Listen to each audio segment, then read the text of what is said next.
Hello, everyone! What's up, nerds? I am here with Jason Munday, and as you can see from up here, we're going to teach you guys how to play Magic the Gathering. This is on the Xbox 360.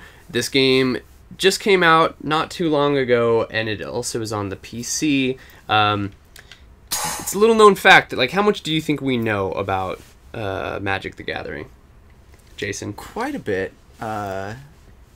Just about like rules and different deck types, styles of strategy and stuff.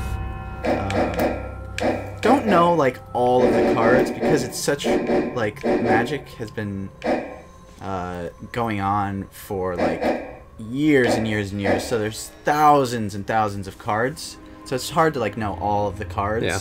But if you have no idea what this game is, we should start at the most simplest form. Magic the Gathering is a trading card game where there's actually physical cards, but they made this game into a digital format. So all of the cards, instead of actually playing the physical ones, which they're really expensive. Sometimes, yeah, like the cards that we're going to be showing you and playing with, you can actually check them on eBay, and the cards are like sometimes upwards of $50, $100. Sometimes the most rare cards are literally thousands, if not tens of thousands. Like, yeah. I can't remember what that one is called. Black Lotus? Black Lotus. You guys should go on eBay Black Lotus, and you'll see. So, anyways, this... Yes, it's like, so it can get really expensive to play with the physical cards. Yeah. Even though it's like fun to like go to a shop and play with other real people. But this is just kind of another way to play the game that is much cheaper overall. It's much cheaper, and it's a really fun game.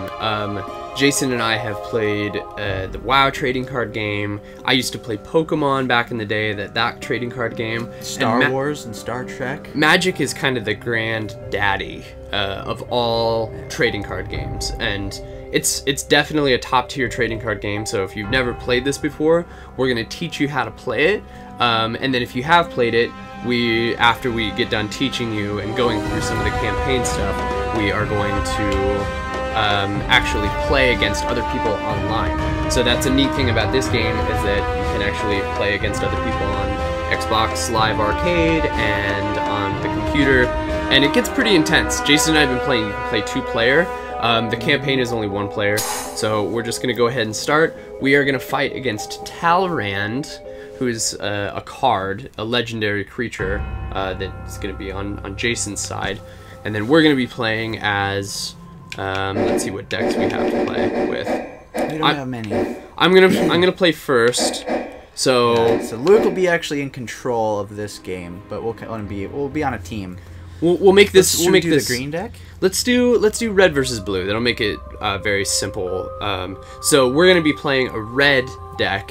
As you can see, they give the creature size of this deck a 4 out of 5 stars. The deck speed's a little bit slower, so you can't just go and rush and win very fast. Deck flexibility, which means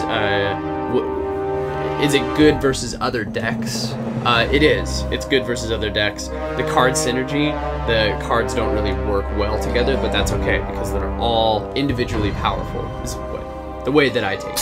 So we're gonna go ahead, and this one is called Born of Flame, and we're fighting Talrand, which is Crosswind, called Crosswind, right? So yeah, basically to start off, there's 5 different types of colors in this game. There's red, blue, obviously, because those are the 2 we will be seeing.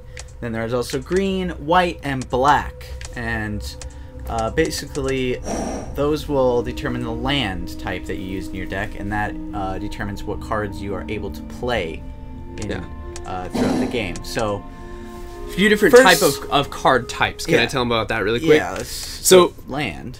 Basically, there's different types of cards that you put inside of your deck. So if you look here, right above Jason's head, that is going to be our deck that you draw the cards out of. Above me, way up there, that's the opponent's deck, and a few different type of cards. So one of the card types is obviously land, what Jason was just saying.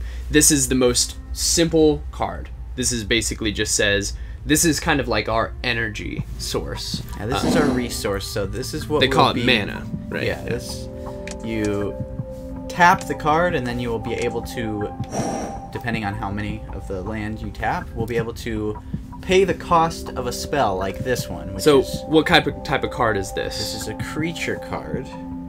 And up in the top right is the cost to cast the spell with the card. And so basically you add up the total number up there, which is 1 clear, or 1 of any color of land, and then 2 red. So you have to pay 3 lands to be able to cast this card or play this card. You gotta have 3 mana, and 2 of them have to be red, basically. Yep. So on our turn 3, we'll be able to play this like flying phoenix fire guy. And the reason that the clear one is there is because like the deck we're playing is all red, and the opponent's deck we're playing is all blue. But it's actually possible to build decks that have multiple colors, like a blue-red combo deck, or even like blue and red and black red, a green red. You can do all sorts of different types. I've seen people use 3 different resources in one deck. This one that we're playing with right now is just all red. So like Jason was saying, you have to have at least 3 resources to play this creature and to put that out on the battlefield. So we should actually tell them the objective of the game. So like before we jump too far into the card types, basically at its simplest form, this game is all about trying to destroy your opponent. So that is going to be us. This is us right here. We have 20 hit points, or 20 health. So as soon as our bar goes from 20 to 0, we lose the game. Our opponent, which is above Jason, Talrand, way up there, he has 20 hit points as well. If he gets down to 0, he loses the game and we win. If he gets us down to 0 first, then he wins, which we don't want to happen. So this creature is going to help do that for us. We can put this creature down eventually, and it's going to be a big fire phoenix. You know, it could be even Dumbledore's, I don't know. And it has a bunch of different little keywords on the side. We'll talk about that stuff in a second.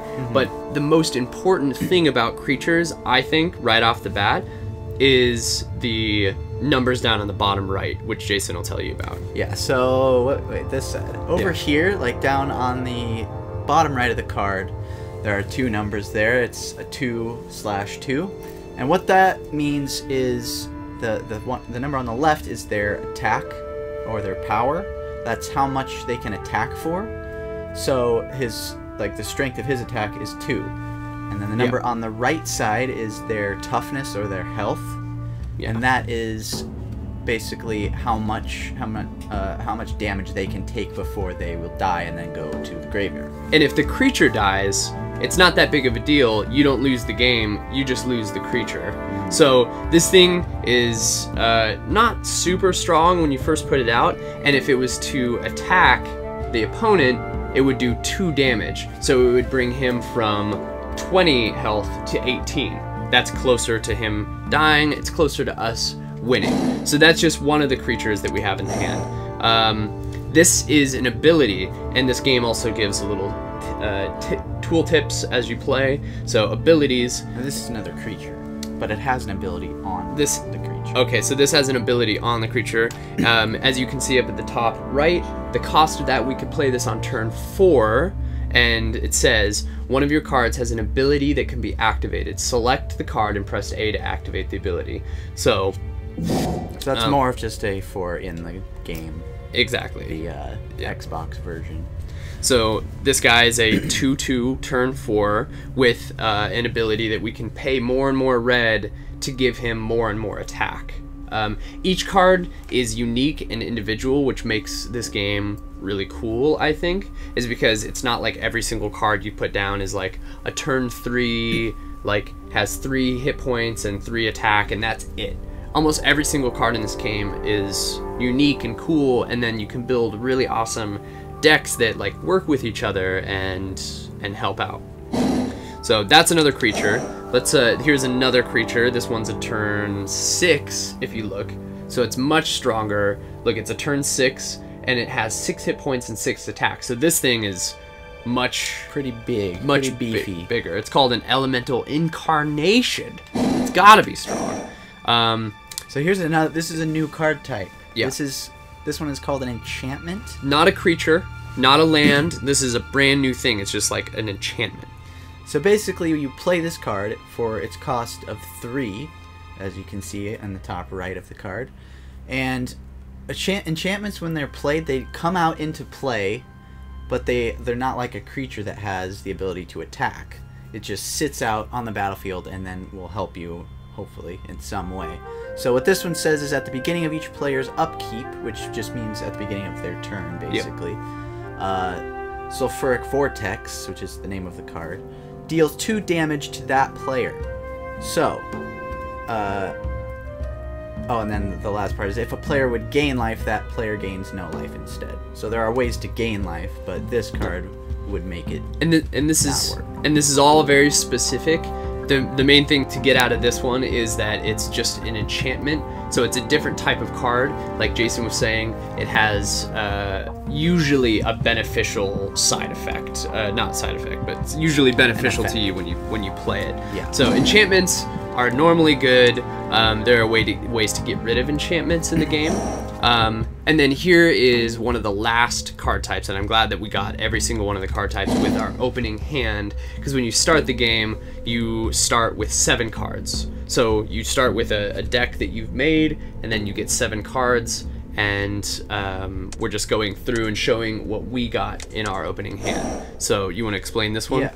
So basically, there's a couple other types of cards left to explain, but one of them is actually called a sorcery card. It's kind of like an ability card that is a one-time use. You play the card. It's like a spell. Think Harry Potter. Yeah, just like, and then you play it, it does its effect, and then it just goes straight to the graveyard. Like where the enchantment... Wait, the graveyard. The graveyard is like... the discard. It's when just it's, like when after it's done, the card has been done used. its purpose. There's a lot of terms, but you'll get it. Yeah, so the sorcery spell is just like a one-time thing and it's done. Whereas the enchantment card that we showed earlier is something that will stay out on the battlefield and continue to do its thing. But then there's this other card type called instant, which basically is a sorcery card that can be played at any time. Just about any time in the game. Yeah. Where sorceries can only be played along with like creatures and enchantments can only be played during certain phases of a turn.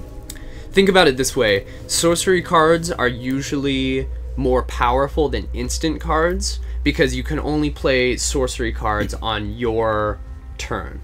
But an instant card, you could play something and surprise your opponent on their turn. So usually instant cards are a little bit less powerful, but they can be used as a surprise. You can use it at an instant speed.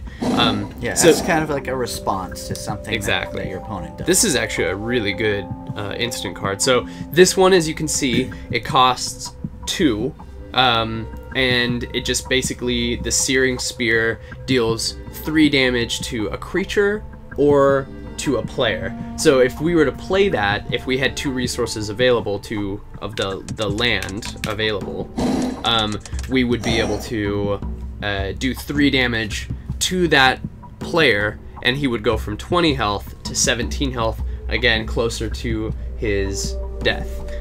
Or if he had a creature out, like our low guys. Say he had they only have 2 health. Yep. So say this creature was out there, and you were to use Searing Spear on this creature, it would kill that creature. So then we wouldn't have to worry about him anymore.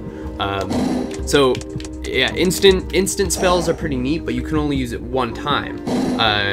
Basically, if you use this spell, you can't use it again for the rest of the game unless you found a way to like possibly get that back up into your hand. Whereas creatures, the nice thing about creatures is that when you put them out, they are there for the rest of the game unless your opponent can respond to them. Same thing with enchantments. You put this thing out, it will stay out there in the game until your opponent can respond with it. Sorcery spells and instant spells, they are one-time use. You use it and then it's done for like pretty much the rest of the game. Think about it that way.